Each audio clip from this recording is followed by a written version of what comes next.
المهم لقيت خدمة في واحد القهوة، كنت كنغسل الماعن، كنبدا من الصباح ما كنرجع حتى نص الليل، وفي الاخر تيعطيوني 2 دريال. ما كانت كدير لي والو، واخا هكاك كنت صابره. وكما العاده كنت كندخل للدار وكنسد بيتي عليا وكنحاول نعس. كريم وصحابو كانوا في الصالون سهرانين، ريحه الحشيش مدوخه الدار كامله. كان خاطري مهول عليا، ما كانش كيبغي يديني النعاس وما كانش كيبغي يديني النعاس.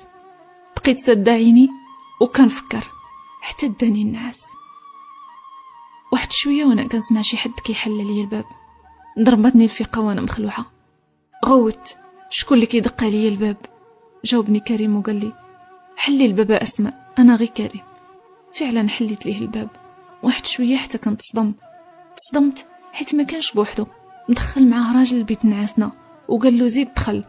غوت عليه وانا مصدومه،